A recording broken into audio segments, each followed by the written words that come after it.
ప్రధాని నరేంద్ర మోదీ హైదరాబాద్ పర్యటన నేపథ్యంలో సింగరేణిని పరిరక్షించాలని డిమాండ్ చేస్తూ బీఆర్ఎస్ పార్టీ నిరసన కార్యక్రమాలకు పిలుపునిచ్చింది. సింగరేణి సంస్థను ప్రైవేటు పరం చేయబోమని హామీ ఇవ్వాలని, లేకపోతే భవిష్యత్తులో పోరాటాన్ని మరింత ఉధృతం చేస్తామని చెబుతున్న ప్రభుత్వ విప్ బాల్కా సుమన్తో మా political bureau chief Ram face to face.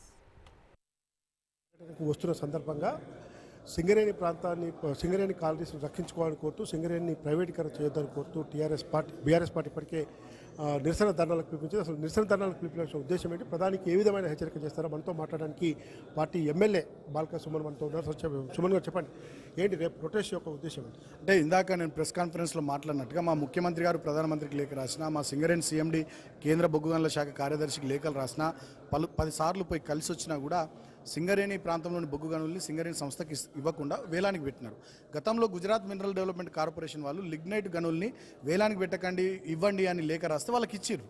కానీ తెలంగాణకు సంబంధించిన సింగరేణి బొగ్గు బావుల్ని సింగరేణికి ఇస్తలేరు. అంటే గుజరాత్కు ఒక నీతి నడుస్తుంది, తెలంగాణకు ఒక నీతి నడుస్తుంది. కాబట్టి దాని విషయంలో రేపు నరేంద్ర మోడీ తెలంగాణ పర్యటనకు వస్తున్నటువంటి సందర్భంలో రామగుండంలో, మంచిర్యాలలో, కొత్తగూడెంలో, భూపాలపల్లిలో పెద్ద ఎత్తున మహాధరణ కార్యక్రమాన్ని బీఆర్ఎస్ పార్టీ సింగరేణి కార్మికులతో కలిసి చేస్తూ ఉన్నాం. అంటే రామగుండంలోనే గతంలో నరేంద్ర మోడీ పర్యటించినప్పుడు స్పష్టంగా రాష్ట్రం ఏంటి, కేంద్రం ఏంటి, సింగరేణి విషయంలో అని చెప్పి స్పష్టంగా చెప్పలేదు. మళ్ళీ ఇప్పుడు ఈ ప్రొటెస్ట్ ద్వారా మీరు ఏం తీసుకెళ్ళదలుచుకున్నారు? అంటే నవంబర్ 12, 2022 రామగుండం గడ్డ మీద నరేంద్ర మోడీ ఆనాడు స్వయంగా చెప్పిండు, సింగరేణిని ప్రైవేటీకరించాం, సింగరేణి బొగ్గు బావుల్ని ప్రైవేట్ వాళ్ళకి అప్పచెప్పాం, సింగరేణికి అప్పచెప్తాం అన్నాడు. మరి వల్ల మనం ఏప్రిల్ నెలలో ఉన్నాం. ఆయన నవంబర్ 12 నాడు మాట ఇచ్చిండు, ఇప్పుడు ఏప్రిల్ నెలలో ఉన్నాం. ఇచ్చిన మాట ఎట్లా తప్పొచ్చు? ఒక ప్రధానమంత్రి స్థాయి వ్యక్తి సింగరేణి బొగ్గు బావుల్ని సింగరేణికి ఇవ్వాలి కదా, ఇవ్వకుండా వేలానికి పెట్టడం ఏంది?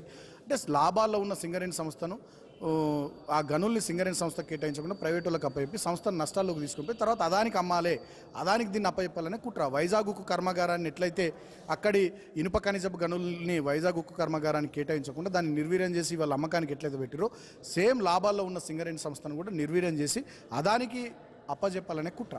అంటే వైపు ఇప్పటికే తెలంగాణ రాష్ట్ర ముఖ్యమంత్రి దేశ రాజకీయాల్లో కీలక పాత్ర పోషించాలనే ఉద్దేశంతో బీఆర్ఎస్ పార్టీ స్థాపించిన తర్వాతనే ఇక్కడ బీజేపీ వర్సెస్ బీఆర్ఎస్ నేతల మధ్య మా రాజకీయ తూటాలు మాటలు పెళ్తున్నాయి. దీన్ని ఏ విధంగా, ఎందుకు అసలు బీఆర్ఎస్ పార్టీకి ఆవిర్భించిన తర్వాతనే బీజేపీ విధంగా చేస్తుంది?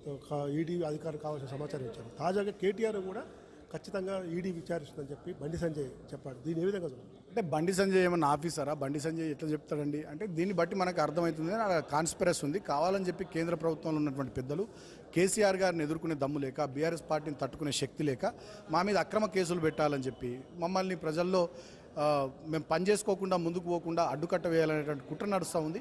డెఫినెట్గా ఆ కుట్రను తెలంగాణ ప్రజలు గమనిస్తూ ఉన్నారు, అర్థం చేసుకున్నారు. జైళ్ళు, అరెస్టులు ఇవేవి మాకు కొత్త కాదు, మేమేం భయపడము. తెలంగాణ మోడల్ దేశమంతా అమలు కావడానికి ఖచ్చితంగా మేము గట్టిగా కష్టపడి పనిచేస్తాం. ఏంది అసలు ఈ పిఎస్సి పేపర్ లీక్ వ్యవహారం ఏంటి? తాజాగా 10th పేపర్ లీక్ వ్యవహారం ఏంటి? అసలు ఏం జరుగుతుంది? అంటే రాష్ట్రంలో కొన్ని సంవత్సరాలుగా, 8.5 సంవత్సరాలుగా ఏ చిన్న సంఘటన జరగలేదు. ఇవాళ ఈ 2-3 నెలల నుంచి సంఘటనలు ఎందుకు జరుగుతూ ఉన్నాయి?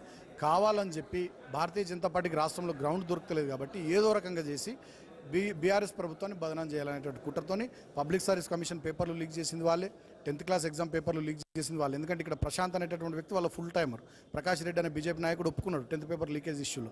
అదేవిధంగా రాజశేఖర రెడ్డి అనేటటువంటి వ్యక్తి బీజేపీ కార్యకర్త public service commission paper leakage విషయంలో. కాబట్టి వాళ్ళ భారతీయ జనతా పార్టీ వాళ్ళు ఇవన్నీ చేస్తున్నారు. దీన్ని ప్రజలు గమనించాలి, ఆలోచించాలి. ఇలాంటి భారతీయ జనతా పార్టీని బొందబెట్టాలి.